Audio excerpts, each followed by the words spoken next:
Well, since you brought that up, I Yeah. have a related story. Okay. The entertainment industry seemingly is losing battle to stop music from being illegally copied and shared in the digital age hits the Supreme Court on this week. In a case both sides say could have huge consequences for both the industry and internet users. So this is people who are, getting their quote unquote pirated music Okay. over the interwebs. Mm-hmm. A decision by the High Court that fails to hold internet service providers accountable for piracy on their networks could spell disaster for the music community, according to the groups representing musicians and entertainers. But Cox Communications, the largest private broadband company in America, argues too tough a standard could jeopardize internet access for all Americans. The world's leading recording companies and music publishers say Cox helped 60,000 customers distribute more than 10,000 copyrighted works for free, contributing to the problem that robs the industry of billions of dollars a year. Cox asked that the Supreme Court to intervene after it was sued by Sony Music Entertainment and more than 50 other record labels for not taking responsible steps to prevent piracy and not cutting off service for repeat offenders. In 2019, a jury sided with the music industry and said Cox owed $1 billion in damages. Wow.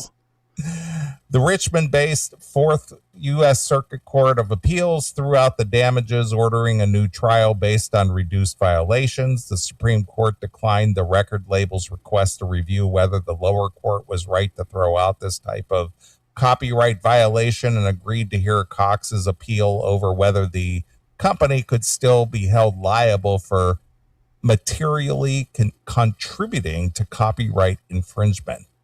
Cox argues that to be liable, it has to be actively assist piracy, not just fail to prevent it. When the anti-piracy company hired by the Record Industry of America discovers an internet user downloading or distributing copyrighted music, it flags that information and the user's internet protocol address for the service provider. But Cox argues that being penalized for continuing someone's internet service after receiving automatic notices accusing an unknown user at a home or a business of illegally copying or sharing music defies common law and common sense.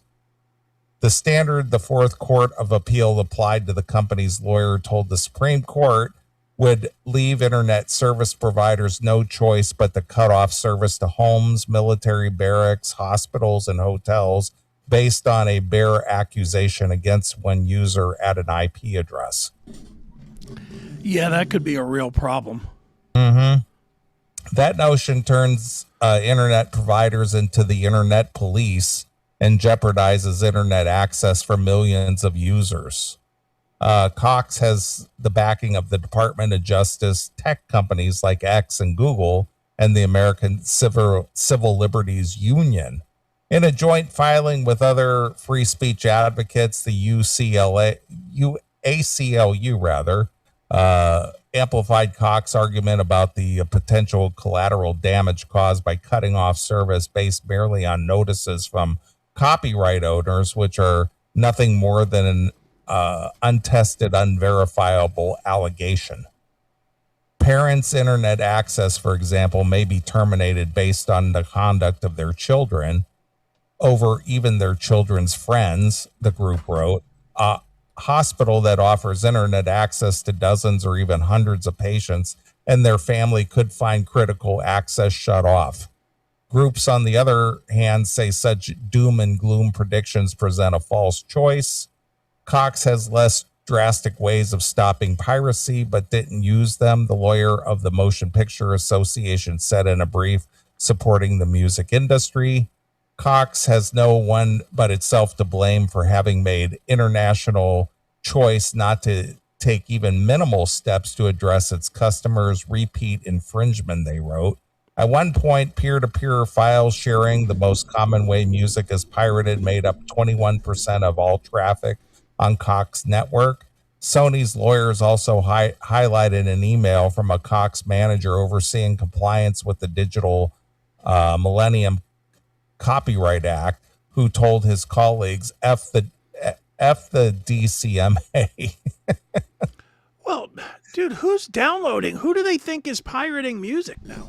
I don't know anybody that does anymore. I don't know people that want MP3s anymore.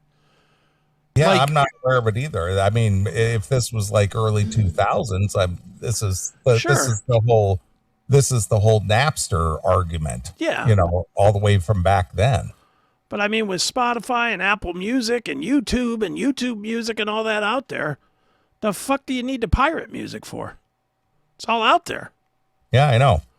But they basically want the internet provider to say, oh, you're downloading something you shouldn't download. We're cutting your internet off. Look, I don't even want to hear this. They're trying to do that. They're trying to get rid of VPN. They're really trying to cut off my TV watching. They're not saying that, but I see what they're doing. Trade associations for the music industry said they've tried multiple ways of getting internet providers to help stop the massive amount of copyright infringement that is threatening the viability of the industry. Well, the industry's over. Yeah, the industry's way dead. Music companies turned to lawsuits as a last resort against the service providers like Cox, but initially engaged in talks with the industry, but ultimately withdrew and went its own way. Cox was not found liable for merely knowing that its customer engaged in infringement, they wrote. It was subjected to an enhanced statutory damages because it knowingly engaged in a campaign to flout its legal obligation in the interest of preserving revenue. Well, yeah, that's what you do in a lawsuit. You try to protect yourself from somebody taking your shit. Mm-hmm. So basically the question is the internet service providers, are they the police? What are you using our internet for? Yeah. Well, you counter that with the thing that you saw that the White House wants to ban VPN, right? Yeah, I heard about that too. Yeah. So they're just trying to get even more control. What are you doing? They want more control over what you're doing. Right, of course. Want to see what you're doing at all times. Fucking scumbags. Well, since you brought that story up. Yes. How about if I share with people, since we're talking about bootleg stuff, how about if I share with you people something that's in the legal gray area right now? Okay. If you have an iPhone or a tablet, you want to look up Demuse, Demus. Demuse is a app that you put on your iPhone or your iPad. It's basically paid Spotify for free. 100% free.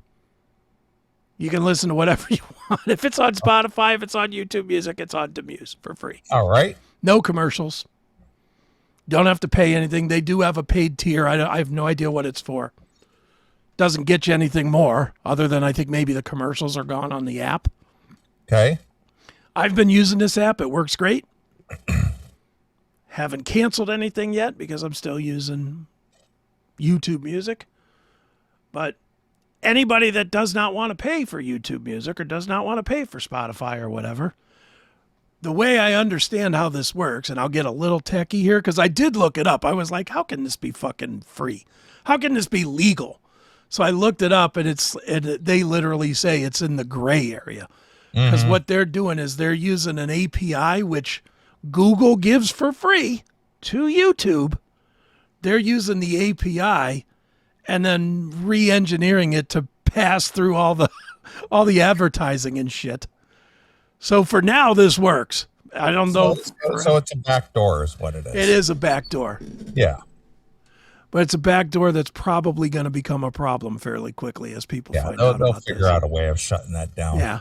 But for now, if you want to save a couple of bucks over the holidays or whatnot, you can go on to Demuse. Yeah, and that $5 that you save, you could subscribe to the CMS. Yeah.